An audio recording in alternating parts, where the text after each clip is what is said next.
La contrefaçon est un phénomène mondial qui s'est accentué en Algérie, notamment avec les produits importés de Chine. Nous sommes rendus aujourd'hui dans les rues de la capitale pour dresser le bilan de cette situation qui met à mal l'industrie. La copie se veut authentique, mais le consommateur est-il dupe? Qu'en est-il des produits là qui sont achetés par ces gens-là? Est-ce qu'ils préfèrent les produits originaux ou bien des produits moins chers? Et quelles sont les répercussions sur la santé? Nous allons voir tout ça dans ce sujet-là. Suivez-moi.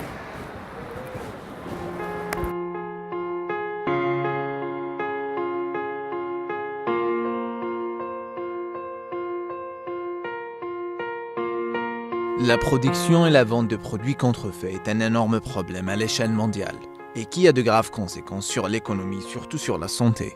La première cible est le consommateur. La contrefaçon est partout.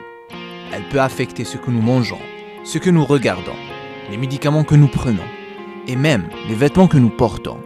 Et l'Algérie est également concernée par ce phénomène grandissant. Sur l'économie nationale, c'est d'abord une menace, bien sûr, sur l'industrie nationale. Je vous ai dit, donc je vous ai cité des entreprises qui ont été presque à la faillite avec la contrefaçon. Ça, c'est une réalité. C'est aussi donc acheter un produit de très faible qualité, de qualité médiocre. Et ça, c'est extrêmement néfaste. La contrefaçon est un business extrêmement lucratif, essentiellement basé sur la forte demande continue pour les produits bon marché, couplé avec des coûts de production et de distribution assez bas. Ce business tire profit des consommateurs désireux d'acquérir un produit semblable à l'original, mais guère coûteux.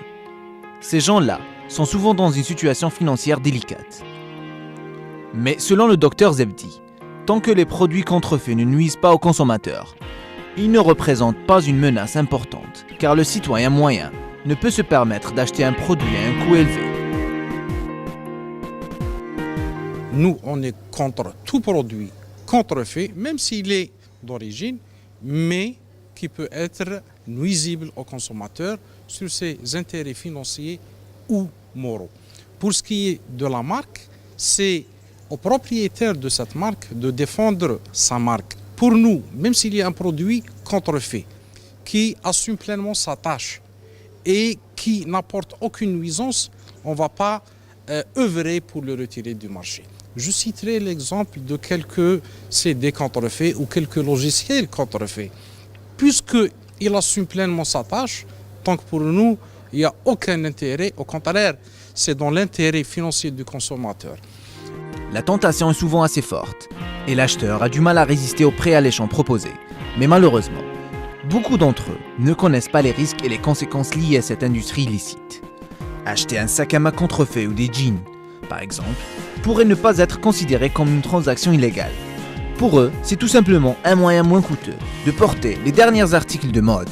Pour moi, أنا نلبس غير l'origine parce que contrefaçon كاين contrefaçon فهمتني كاين contrefaçon تشري حوايج contrefaçon تغسلهم ولا ما تعاودش كاع تلبسهم يروحوا فيها كاع Alors que l'original en principe. l'original non كاين l'original bon انا نلبس بولو فلوران لي بول يشدوا لي عام عامين 3 سنين نورمال عادي كاع. انا نحب نلبس الحر ما نكذبش عليك، نحب الحر باسكو حاجه مليحه تدوم لك ماشي ما تفسدش بين فيه كما نقول لك.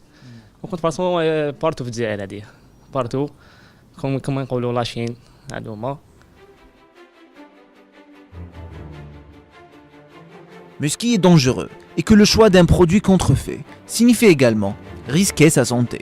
Car la plupart des produits contrefaits tels que les vêtements, les lunettes ou bien le maquillage peuvent causer de graves problèmes en raison des produits chimiques absorbés par le corps humain.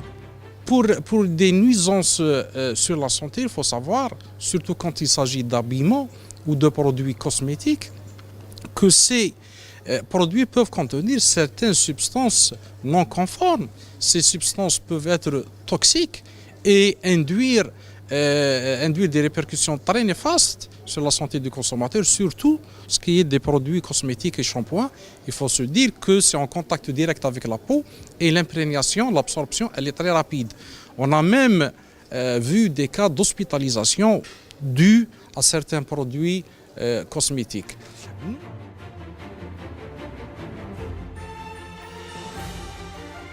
Bien que la plupart des Algériens sont obligés de porter des vêtements ou des lunettes de contrefaçon, en raison de leurs problèmes financiers généralement, d'autres n'hésitent pas à acheter des produits vraiment chers et authentiques.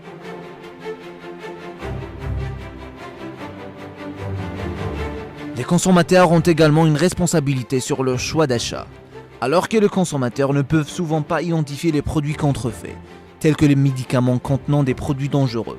Les achats les plus évidents de produits contrefaits devraient être évités. Ce problème, d'abord, c'est une question de culture, 1. 2, c'est la lutte contre la contrefaçon, donc c'est les pouvoirs publics qui doivent le faire. Mais surtout, c'est les entreprises qui sont touchées par cette contrefaçon qui doivent le faire. Il y a aussi un rôle qui est joué par le ministère du Commerce et le ministère de l'Industrie, justement, pour lutter contre ça. Mais ce qu'il faudrait d'abord, c'est mettre en place le laboratoire d'analyse et d'essais industriels. Nous n'avons pas actuellement. Je vous donne un exemple. Vous avez donc actuellement le miel qui est importé. On n'a même pas de laboratoire d'analyse pour le contrôler. Nous avons donc de la pièce détachée qui vient. Nous avons donc des produits mécaniques qui viennent, mais qui ne sont pas contrôlés du tout. Okay.